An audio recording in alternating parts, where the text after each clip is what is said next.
You've probably noticed it, right?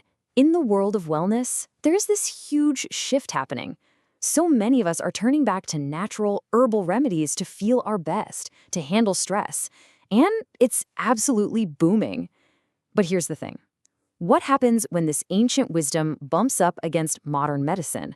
Well, that's where it can get surprisingly complicated. And that's exactly what we're going to break down today. I mean, just think about it. The simple act of brewing a cup of herbal tea. It feels so comforting, so traditional, so just plain good for you. You're tapping into these incredible practices like Ayurveda that have been around for centuries, using what nature gives us to heal our bodies. And look, this isn't just some vague feeling. As experts like Dr. Deepak point out, there's real value and genuine healing power here. For generations, this was how people took care of themselves, and that history carries some serious weight. All right, so before we dive into the tricky stuff, let's just take a moment and appreciate the incredible power of these plants. I mean, what is it about them that makes them so effective? And why are they such a big part of our wellness routines now? And I bet a lot of this is going to sound super familiar to you. You've got Tulsi or holy basil, which is a powerhouse for its antibacterial and antiviral properties. Then there's ginger and turmeric. I mean, who doesn't reach for that when they have a sore throat? Of course, there's ashwagandha, the famous stress buster that helps with sleep. And finally, things like cinnamon and cloves, which aren't just for taste. They are packed with antioxidants for your immune system. Okay, so it all sounds fantastic, right? A natural pharmacy just sitting in your kitchen. But this is where we have to take a little turn, because with all that power comes a really important question about safety. Because here's the key thing to remember. Natural does not mean inactive. These plants are biologically powerful. So the big question we really have to ask is, what happens when their power collides with the power of prescription drugs? To really get this, we need to talk about something called adaptogens. Think of them as the active ingredients in these herbs, and the key word, the only word you need to remember here, is active. They work by creating actual chemical reactions inside your body. They're not just sitting there. They are actively changing your body's chemistry. So here's a good way to think about it. An adaptogen's whole job is to bring your body back into balance. If a system in your body is working too hard, say you're pumping out too much of the stress hormone cortisol, an adaptogen can help bring that down. If a system is underactive and you're feeling totally wiped out, it can help bring it up. The point is, they're designed to step in and regulate what's going on. Okay, so you've got these herbs in your system actively changing your chemistry. Now, what happens when you add a prescription drug that's designed to do the exact same thing? This is where we start to see interactions and where things can get a little messy. So let's start with a really popular one, ashwagandha. All the wellness articles call it the stress buster, right? It's the go-to for calming down, getting better sleep. It's got to be one of the most popular adaptogens out there. But then you look at the other side of the coin. This is the clinical data. That same calming ashwagandha can potentiate, which is just a fancy way of saying amplify, the effects of thyroxine, a super common thyroid medication. Why? Because it can also stimulate thyroid hormones.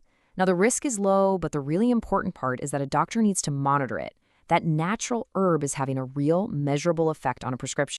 And look, some of these interactions are way more serious. This is a big one, St. John's wort. Tons of people take it for mood, but the data shows its interactions are, quote, numerous and serious. It can actually make your body break down certain drugs way too fast, which makes them less effective. And we're talking about critical medications here, like birth control, anti-rejection meds for organ transplants, even some cancer drugs. The advice isn't just to monitor, it's often contraindicated, which basically means do not take these together, period. The risk is just way too high. And the list just keeps going with stuff you probably have in your kitchen right now. High doses of garlic could increase your bleeding risk if you're on blood thinners. Ginkgo might mess with seizure medications. Even your daily green tea could potentially make a blood pressure drug less effective. And licorice can work against those same kinds of meds. These are totally common things having some pretty uncommon effects. Okay, I know this can sound a little scary, but the point here isn't to scare you away from herbs at all. It's about being smart and informed. So with that in mind, let's talk about who really needs to be extra careful. First, we got to talk about this idea of a narrow therapeutic window. For some drugs, the line between a dose that works and a dose that's toxic is incredibly thin. So even a small change in how much of that drug is in your blood, which an herb could totally cause, can either push it into the danger zone or make it completely useless. And that is exactly why the official guidelines are so clear about who needs to be extra careful. We're talking about elderly patients, pregnant women, anyone with heart, liver, or kidney problems, and especially organ transplant recipients. And of course, anyone taking those drugs with that narrow window, like warfarin or anti-rejection meds. For these groups, the stakes are just so much higher.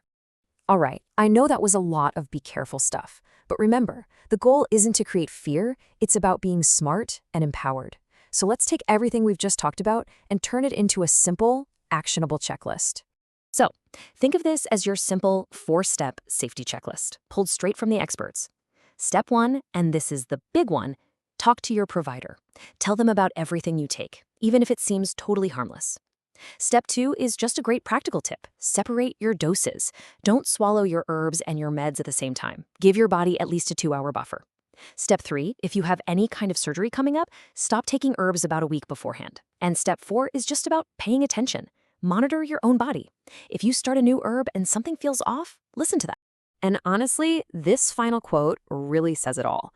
The goal for all of us, whether we're using herbs or modern medicine, is to find that state of peace and balance. And the absolute safest, smartest way to get there is to make sure your doctor knows the whole story. So at the end of the day, here's the big takeaway. Natural just means potent, and potent means powerful. And with any kind of power, you have to use it wisely. So we'll just leave you with this one question to think about. Your supplements are potent. Are you using them wisely?